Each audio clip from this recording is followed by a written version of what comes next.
You have to understand the scope of it. When you can put a Canadian citizen in handcuffs because you don't want them asking our politicians questions and you set up the arrest, that is criminal. Hey, welcome back to another episode on the Irnieracing YouTube channel. We're looking a third time at the Chrystia Freeland security detail arresting David Menzies, Rebel News reporter. But now we're going to get all our thoughts confirmed by a Canadian lawyer who obviously has plenty of experience in this. Any layman can see that it was a false arrest, also an instigated style basketball style pick setup arrest, which violates our Constitution completely. Anyone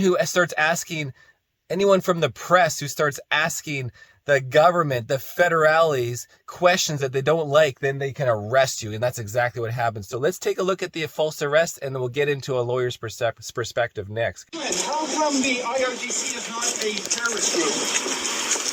Why is your government supporting Islamophobia?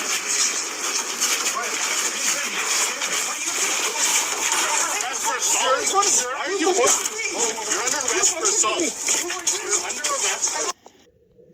And while we're at it, let's see Chrystia Freeland, when asked the question about the false arrest, the typical liberal non-answer answer. John-Louise from the Canadian Press. Hi, nice to see you in Toronto. Yes. Welcome. Followed you all the way here.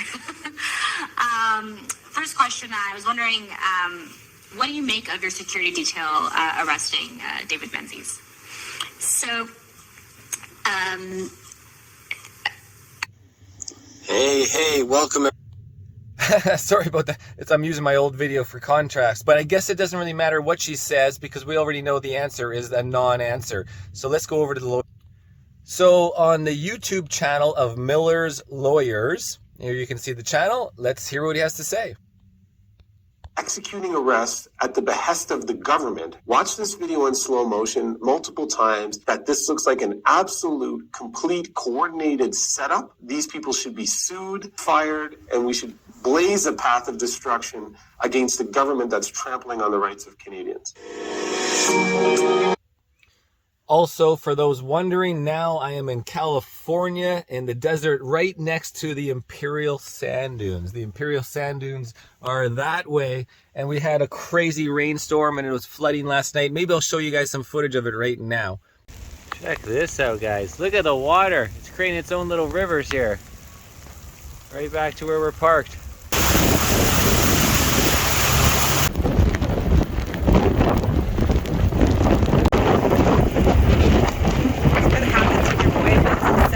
Expedition vehicles and off-roading.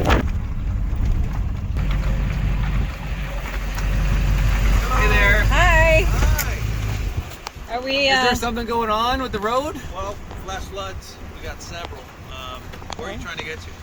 We were just, we're not really going nowhere, but we noticed that the historic Dumuchel historic mines up here, and it goes up in this Glamis area. The Dumuchel historic mine is right up here, and Right.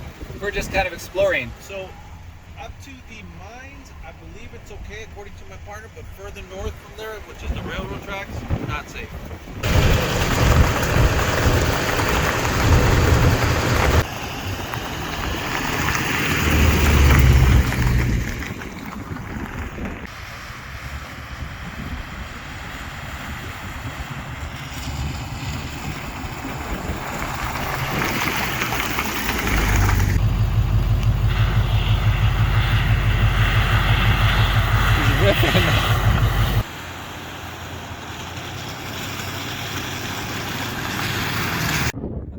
Okay. This is where we're camping tonight, guys. Bam. Anyways, let's get back to the lawyer. Wherever you stand on the political spectrum, I think the video we saw yesterday of the arrest of David Menzies of Rebel News should greatly disturb you. As a former prosecutor and a lawyer who defends people who are the victims of bullies, the way that arrest occurred is absolutely offensive to any citizen who values freedom of the press and is worried about the abusive process from police officers. David Menzies was interviewing Chrystia Freeland and trying to ask her questions, which the history of our country, this has always happened where reporters can ask our politicians questions without fear of being arrested by the government. Now, if you watch this video, you can see specifically that this was a setup by the RCMP. It looks clearly like the RCMP officer put himself in the path of the reporter who was looking at Christina Freeland to ask a question. The police officer was not in uniform. You could hear David Menzies say, "Excuse me," as he tries to go by him to ask a question, and the police officer, almost doing what looked like a basketball pick, put himself there, and as soon as he was touched by David Menzies, arrested him for assault. This is fucking incredibly egregious. This was a setup. The RCMP is a federal police agency, and Nice to see lawyers have a little bit of enthusiasm in their reporting as well. And we're back.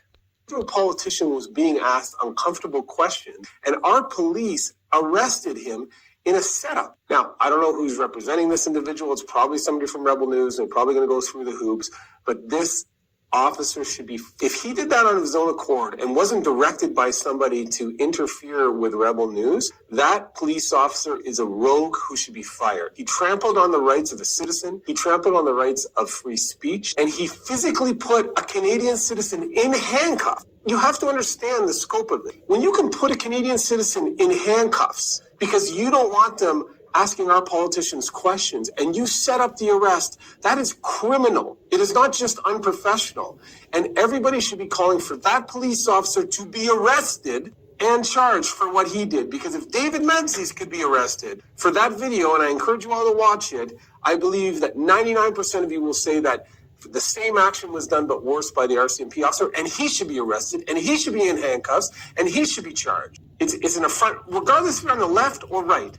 Now, I know this happens to people on both sides of the spectrum. This is a very disturbing summary of where we stand in Canada, that we can arrest a reporter whose questions the government doesn't like, and it's part of a trend that I see where the Liberal government is using federal institutions, first of all, the Canadian Armed Forces, to enforce a vaccine mandate that was illegal, and now it looks like the RCMP is acting at the whim of our politicians to arrest reporters who don't do what they say and who ask difficult questions. If I was hired, I would eviscerate that RCMP officer. I would call for his immediate dismissal. I would lay a private information to have him charged. I would go in front of a justice of the peace tomorrow and lay a private information, and I would hit the RCMP with a $10 million lawsuit, and David Menzies should be on Fox News and every podcast in the world talking about how Canada has devolved into a police state where a federal police agency can arrest a reporter asking a federal politician a question. He was well within his rights to do that. It is an absolute offense, and I wish whoever represents David Menzies and Rebel News that they create a path of destruction for what is an offense to all Canadians and our charter. Wow, fantastic. Well put, well put. It's exactly what we're all thinking, right? Make no mistake, this was a stitch-up.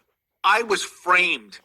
If you care to watch the video, again, check out the 9-second mark. That's when this Royal Canadian Mounted Henchman sticks out his arm to block me. But again, why? Just like Freeland, he knows who I am. I experienced two emotions during that encounter, folks. The first was shock. The second was a profound sense of deja vu.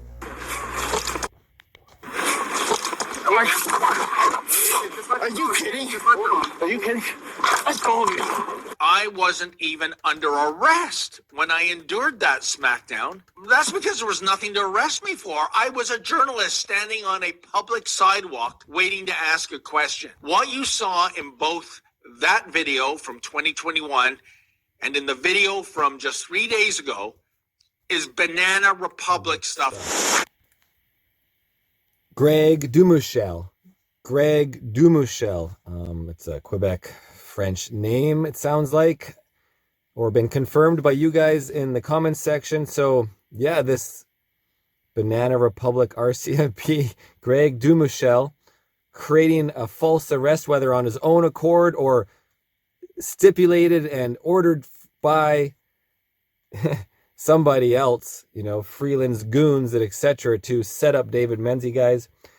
This is the state of Canada, and let's see what Tucker Carlson has to say about it, about the state of Canada as well.